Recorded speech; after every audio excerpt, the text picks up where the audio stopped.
It has been 20 years since we got married. There was never a moment when I felt such intense fear towards my husband. How much do you earn? Until now, I would have honestly shared my salary without any doubts. However, something about my husband's expression felt off this time. A sinister smile, as if he was plotting something, appeared on his face. Unable to ignore this discomfort, I found myself lying for the first time. I am Natalie, 48 years old. I currently work as a first-class architect at a construction company owned by my uncle. Living with my husband, our ordinary daily life was my sanctuary.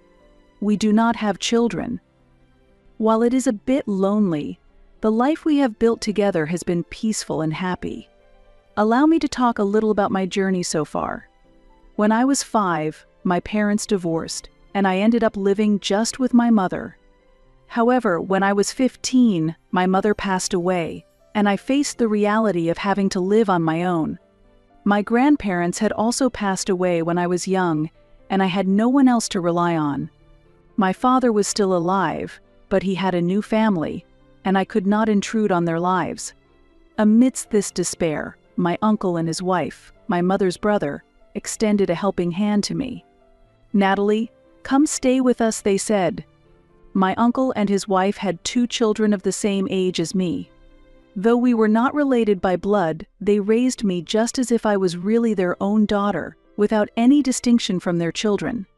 I had planned to start working immediately after graduating from middle school. However, my uncle and his wife encouraged me to continue my education, and thanks to them, I was able to attend university.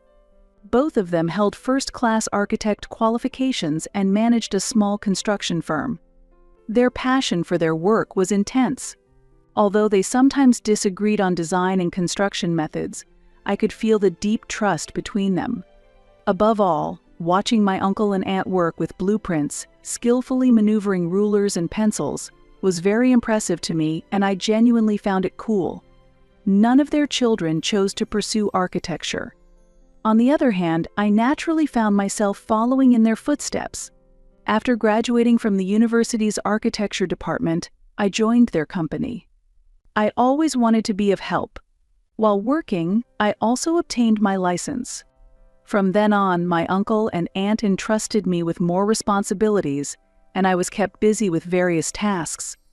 I married my husband, who is 5 years my senior, when I was 35 years old. It was a first marriage for both of us, what one might call a late marriage.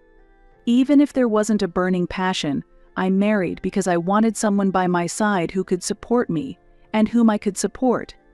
Initially, I had a faint hope that we could build a relationship of mutual growth and trust, like that of my uncle and his wife. The two of us worked together to maintain a stable life, and I thought all we needed was to gradually save for our retirement. However, a major turning point arrived. My respected uncle suffered a myocardial infarction and passed away. Although my aunt maintained her composure, her expression was tinged with indescribable sadness.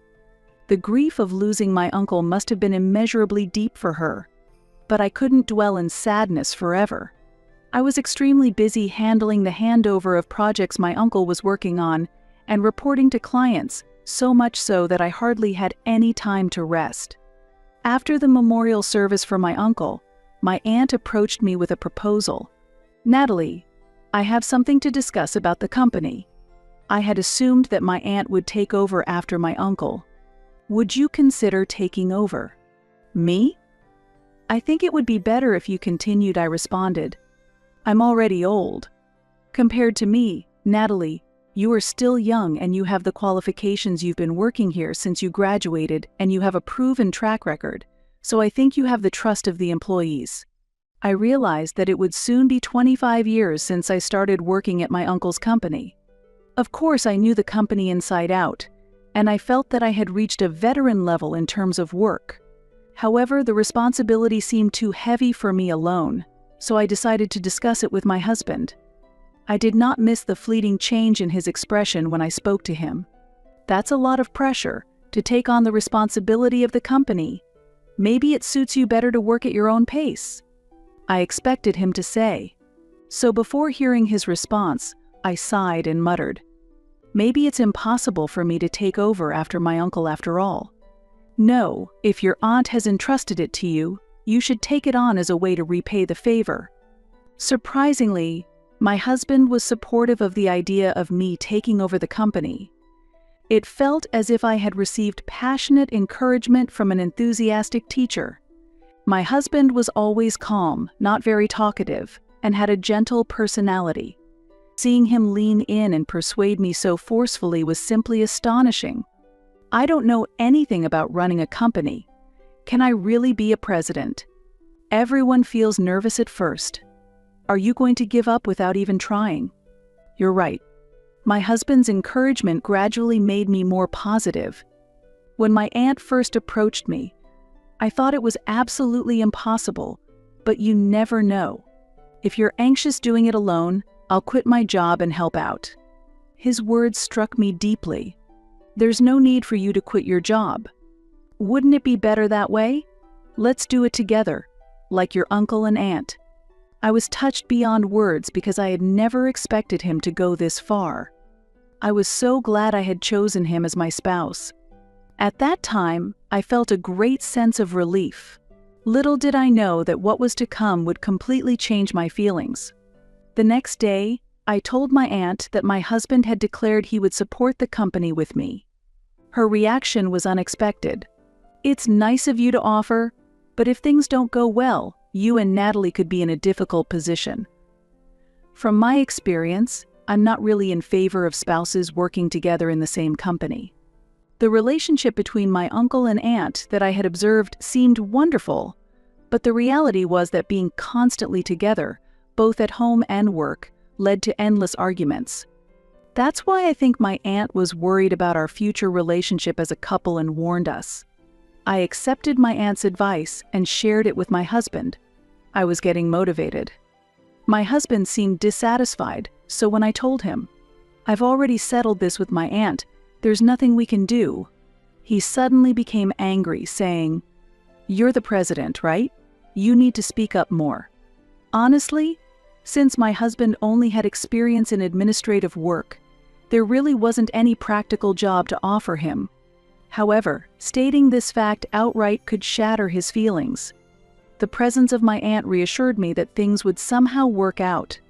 "If there's any trouble, please advise me again," I told my husband, trying to appease him for the time being. However, I felt conflicted after seeing a different side of him. He had so confidently said, "I'll support you," that I convinced myself everything would be fine. That's how I began my journey as the president of the company. Soon I started to notice changes in my husband's appearance and behavior. He began to pay more attention to his appearance and started wearing expensive watches and clothes. He began collecting brand-name handkerchiefs, ties, wallets, and bags. Since we split our monthly living expenses in half from our salaries, the remainder of each of our salaries was freely used as personal spending money. Despite our decision to save a certain amount for retirement, my husband was flipping through a brand catalog, admiring his newly purchased shoes. "Did you buy new shoes?" "Yeah, they're the latest model. Cost me $3,000. I thought the shoes were nice." But just last month, he boasted about buying a new watch for $7,000. Lately, his spending seemed excessively lavish. Is it really okay to keep buying such expensive things? It's fine. You're the president, yet you lack desires. I'm helping the economy by spending money in your stead. I wanted to object to his logic, but since he wasn't using my money, I refrained from commenting. Yet, his behavior grew increasingly flamboyant. "My parents are planning to go to Korea next month," he mentioned. "Weren't your parents on a trip this month too?" His parents had already been to Guam and Hawaii this year for vacations. Given the frequent travels and the modest lifestyle funded primarily by agriculture, I wondered where my in-laws were getting the money to fund such trips. Now retired from work, they had sold the farmland, but that wouldn't have brought in a substantial sum. When I voiced my thoughts, my husband proudly declared, "Of course it's my money. I'm just being filial. Why all of a sudden? You've never done this before. It's obvious, isn't it? I have the money now, so it's only natural to spend it on my parents. You might not understand this, Natalie, since you don't have parents. I was stunned by his words that seemed to mock my lack of parents. He had never belittled me like this before. I stood there dumbfounded, while he remained utterly indifferent. I've been wanting to ask, is the president's salary really that good? His eyes seemed to hold nothing but avarice, as if money was his only interest. How much do you make? Your salary alone should be enough for both of us. I plan to give mine to my parents. Show me your bank book. Feeling a wave of disgust as he reached out his hand, I didn't want to reveal anything to such a person. Internally screaming, I lied. My salary? It's $1,500 a month. $1,500? That can't be right. Just because I'm the president doesn't mean I earn a lot. We're not making that much money. You call yourself a president with that salary. I didn't become president for the money, it's for the company. With a mix of anger and sadness, I walked away from the conversation. At that moment, I was certain that my husband's intentions were all about money. He had suggested I take the role of president and offered his support, but it was all a strategy to gain financial benefits. His cold and greedy eyes revealed it all. I could no longer trust my husband. Yet, it didn't end there. The next day, I was severely criticized by my in-laws in a harsh tone. How can you, as a wife, not give your husband control over the finances? What are you thinking? I could hear my father-in-law's shouting voice over the phone. Then my mother-in-law spoke. Aren't you getting a bit too arrogant? You became president thanks to our son. Don't get too pleased with yourself, thinking you succeeded on your own. Originally, my in-laws were calm and kind people. They never interfered with our lives and always watched over us warmly. My husband probably doesn't believe that my salary is $1,500. He must suspect that I am hiding my true income, thinking that I earn much more. He might as well say, stop lying, no more secrets, give up all the money and property you have. Money can change people so easily. I have felt the terror of this transformation firsthand. Just as I decided to minimize my interactions with my husband and in-laws, an incident occurred. President, there is a visitor for you. I was focused on organizing documents at my desk when the receptionist approached me. There were no scheduled visitors, which made me wonder if something unexpected had happened. Seeing her uneasy expression, I felt even more uneasy. Who is it? Well, it's your husband and your in-laws. They apparently demanded to see the president immediately and were causing a commotion, so they were reluctantly guided to the reception room to wait until they calmed down. As I sighed, my aunt, who had been listening, gently spoke up, understanding how I felt. Natalie, I'll come with you. Having previously confided in my aunt about my husband and in-laws, she was ready to support me. Thank you, Aunt. Together with my aunt, I nervously opened the door to the reception room. Inside, my husband and in-laws were there, arms crossed and taking an arrogant stance. Natalie, stop lying. There's no way your salary as a president is just $1,500. My husband slammed the desk and shouted at me. Following suit, my father-in-law criticized me as well. A president with a salary of $1,500? I've never heard of such incompetence. Then my mother-in-law coldly added her thoughts. Such a president should be fired immediately. Our son has been dedicated to his company for over 20 years since he was a fresh graduate. Glancing to the side, I saw my aunt pressing a handkerchief to her mouth, perhaps holding back a laugh. I wasn't in a state of mind to laugh. Just the thought of being legally related to these people sent a shiver down my spine. That's right, fire her? Let our son take over. If he becomes president, he'll have a salary of $100,000, and will become board members with a salary of $5,000 each. They were shamelessly making these absurd demands. Indeed, my husband had been a dedicated employee in the company for many years. The only thing my husband had going for him was his seriousness. Beyond that, he lacked any standout skills or talents. This was why he never held a position of authority. Despite this, I thought he was a sincere and kind person, and that's how we had managed as a couple until now. Feeling betrayed by my husband was incredibly painful. Perhaps with me becoming a president, he deluded himself into thinking he was entitled to a similar status. Even though my in-laws were just ordinary people from a rural area, now they seemed completely changed, as if they were strangers. Beside me, stunned by the unfolding events, my aunt quietly sipped her tea and observed the situation. Her expression, unchanging, gave no hint of her inner thoughts. It was clear, however, that she was deeply contemplating something amidst this chaos. After my husband and in-laws had aired their grievances and demands, my aunt set down her cup of tea and spoke. "I understand what you're saying. President, let's proceed as they wish and conduct a job interview." My aunt glanced at me with a smile at the corner of her mouth. "Let's do that. Since you've made the effort to come here, I decided to follow my aunt's plan.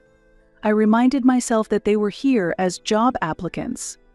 As the president, I resolved to act with all due propriety.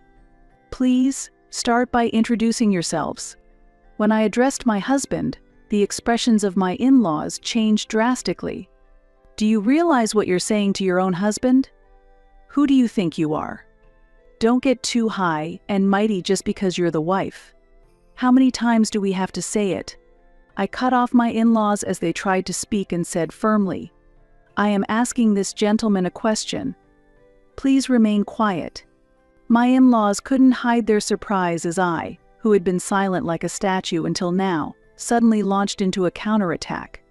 My husband was also caught off guard by the sudden turn of events, visibly flustered. "Is this really okay?" I wondered. "What is your current occupation?" I restarted the conversation firmly. "What do you mean all of a sudden?" "At the company, I work diligently. I'm asking about the content of your work, not your work ethic. Please answer the question asked." The atmosphere was like that of a high-pressure job interview faced by job seekers. My husband, startled by my words, began to sweat profusely, his gaze wandering restlessly around the room. "Since this is an interview, please be mindful of your language as well," my aunt pointed out with a tone full of sarcasm, resembling a stern office manager. It was unusual for my normally approachable aunt to speak this way. Facing my husband, who looked as if he had been scolded by a parent, I continued sarcastically. "You're here for an interview, yet you didn't bring a resume or a work history document? And it's the first time someone has come for an interview with their parents." I continued with a look of incredulity. "But you seem eager to work. There's no use in saying this, I suppose. Shall we continue? Please answer the previous question about the nature of your work." I fully embraced the role of an interviewer, smiling at my husband. I make documents and organize invoices?" "I see. Could you explain a bit more about what that involves? Also, please tell me about the tools you use." "Tools." Surprised that my husband seemed so clueless, my expression showed my astonishment. I need to keep my composure. "Then, please explain in detail how you organize the invoices." I calculate each invoice with a calculator, then I compare the figures with the delivery notes. Calculating each one with a calculator? That sounds time-consuming. Are you mocking me? I'm working diligently. It's clear he's not understanding the purpose of my questions. Understood. Now, please give us your self-promotion pitch. Self-promotion? I'm telling you I can replace you as president. If I become president, I'll let you live a more luxurious life. I exchanged a glance with my aunt, and we both smirked. The real comeback starts now? What do you think a job is? What? Do you think you can do anything useful in this company? From what I've heard, there seems to be nothing you can do. I even doubt you're of any use in everyday life. It seemed that no one could find words to respond to my counter. Enough with taking work lightly. This company is not a place for someone who can't be a part of the workforce. Not a part of the workforce. Am I wrong? Are you still organizing invoices with a calculator? What era are you living in? Have you ever created documents using a computer, or are you still doing everything by hand? At that moment, my husband visibly shuddered. I couldn't feel any sympathy for the pathetic figure he cut. Then, sensing my gaze, his expression grew even more terrified. I just remembered something I have to do, so I'm going home. Bye. Leaving? But the interview isn't over yet. No, the interview is fine. I'm sure the company will be fine without me, as long as Natalie is here, haha. His laugh was forced, and his face was clearly strained. I decided it was time to fulfill my responsibilities as a wife one last time. You've forgotten this. I handed him the divorce papers. What do you mean by this? I can't be with someone who only has eyes for money any longer. What is that supposed to mean? I haven't forgotten any of the things you've said to me. You mocked me for not having parents. I've had enough. My husband and his parents were stunned. Amidst their shock, my aunt stepped in to bring an end to the situation. Thank you for coming today. We will inform you about the result of the interview separately. She then escorted them out of the building. Such appalling people, really. I'm sorry for involving you in this mess. Don't worry about it. It's astounding how much people can change when money is involved. I could only agree with my aunt's words. Afterwards, my husband and I proceeded with our divorce through lawyers. During the divorce process, it was proven that my salary was indeed $1,500. However, this figure did not include board member remuneration or qualification allowances. Ideally, these should have been added to my monthly salary, but according to the arrangement I had set up, these allowances were to be received together with my bonuses. I simply adopted the same method my uncle used because there was no particularly deep reason for doing otherwise. After becoming president, 6 months later, I arranged to have the allowances added to my monthly salary following my separation from my husband. Still, I couldn't comprehend why my husband had changed so dramatically. Later, I discovered that he had been facing a recommendation to resign from his company. Despite his long-standing diligence at work, the idea of being dismissed in such a manner had never crossed his mind, and his pride was deeply wounded. He couldn't bring himself to tell me about his impending dismissal, and during this time I was asked to take over as president. Perhaps in an attempt to maintain what was left of his crumbling pride, he belittled me to keep himself intact. With me as president, he may have deluded himself into thinking he was in a similar position, leading him down a path of becoming an inhumane person. After that, my husband left the company and has been living back at his parents' home, looking for work. If he hadn't led such a lavish lifestyle, he might have been able to maintain a more comfortable life. The savings he once had quickly dwindled, and now his bank account was nearly empty. This whole ordeal has been a stark reminder of how money can profoundly change people. Feeling the terrifying power of money, I was deeply affected. President, let's take a short break. I was absorbed in the blueprints, working tirelessly, when my aunt approached and suggested a pause. Since the divorce, I felt a bit more at ease at work. Thanks to this newfound peace, this quarter's sales have been progressing well, and we're on track to meet our goals. I'm pleased to share some good news about a bonus increase with the employees. I'm truly grateful that Natalie took over. My aunt said as she sipped her tea. I don't know what you're talking about. I'm the one who should be thankful. It's because of you, Natalie, that we've made it this far. You've always been kind and strong, even from a young age. My judgment wasn't wrong. Thank you. I was at a loss for words and quickly drank my tea. Suddenly, tears started to spill over. Am I being of any help, even if only a little? I quietly placed the cup back on the desk and continued with my work.